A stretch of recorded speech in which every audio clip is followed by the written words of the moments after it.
Hey guys, this is Xavier with Gotta Be Mobile, and this is the new Gear Fit fitness band slash smartwatch from Samsung. And I just want to give you a very quick look at this. The device costs $199, which and it launched alongside the Samsung Gear 2 and the Galaxy S5 today. This band, however, can be used with any recent Samsung Galaxy device, and the display is just absolutely gorgeous. Right away you'll see you get time, date, weather, information on the home screen. If I go over here, you can see that there's notifications coming in. I believe I have some notifications from AT&T regarding my new line of business. Pardon me, new line of mobile phone. We have a media controller here for controlling music on the GS5 that I have. You can go into settings. One nice little thing here is find my device. So if we press here,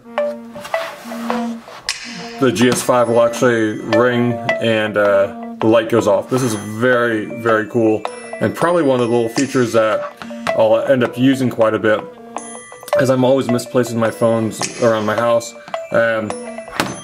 Really cool Finder app. Something that was undersold, obviously, in their marketing materials. But the main reason you'd want to buy this is, of course, to track your health. Now, one quick downside is these apps and these tracking services only work with the Galaxy built-in apps. So if you like Runkeeper, if you like all the Nike apps, etc., this is just, you're out of luck. If you want to track your exercise, you got to use Samsung's built-in apps. Now, Samsung says that there's going to be open development for this and that people will jump on board, but with a new platform, this is not an Android OS on this watch. It's going to be really difficult to believe it before we see it. Now we can use, let me show you a couple of other things: timer, stopwatch, and sleep. Track your sleep. And let me get back to exercise. Now exercise is a problem because if we go in here, let's see here, we can go ahead and set this up. But the problem here, let me just go ahead and set this up. It's easier for me to do it off camera.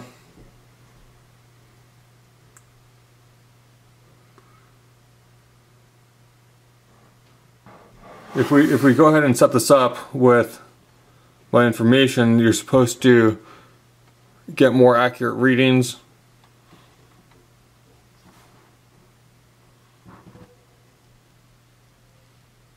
You have to go way up here. I'm not sure where it will max out, but the UI just off the bat is pretty easy to use. But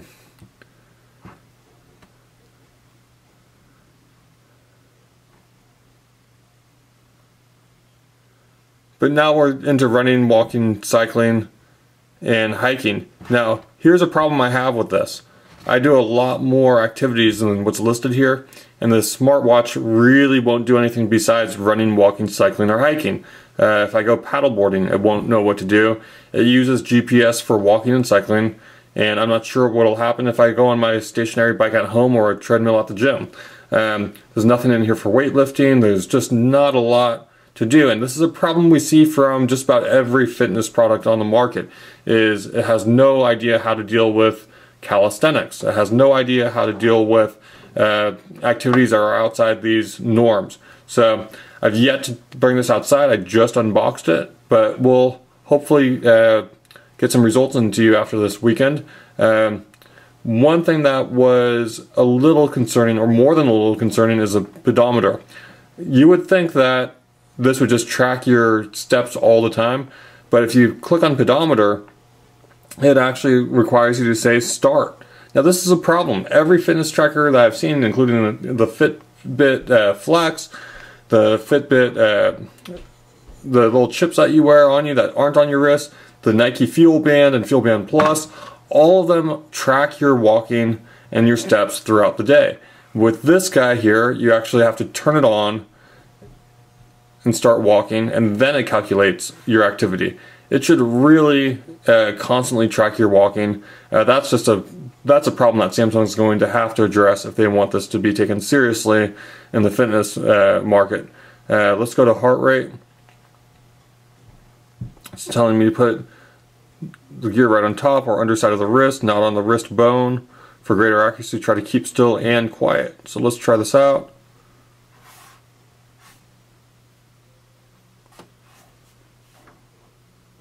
And it told me to be quiet, so I'll try being quiet for a minute.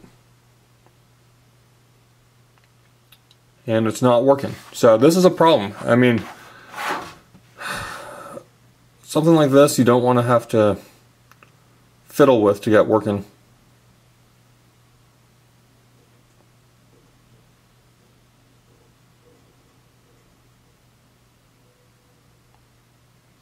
Still not working. So I mean, this is a real problem, guys. And this is a $200 device. It costs as much as a phone with the subsidy. And one of its biggest features doesn't work.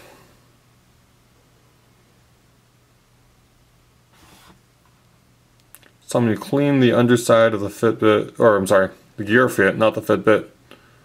Attach it snugly on top of underside of your wrist. Not up against the bone, be still and quiet. Let's try this one more time.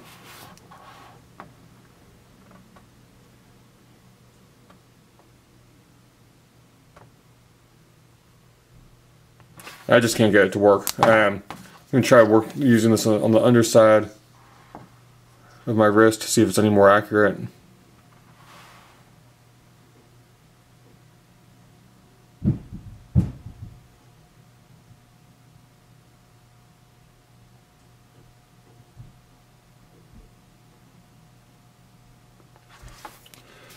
I mean, this is just ridiculous. So, really not impressed with this. Obviously, if I can't get it to work in these controlled environment, there's no way that this is going to give me a clean, accurate reading while I'm actually working out. Now it's, and this is just not looking too pretty, guys. So, this is my first impressions of the Gear Fit from Samsung, and not too happy so far. This might have to go back to the AT&T store where I bought it for 200 bucks. And might have to go back to my good old Nike Fuel Band or my Fitbit rather than using this guy. This is Xavier with Gotta Be Mobile, and this is Samsung Gear Fit, and it's not looking like it's fit to buy right now.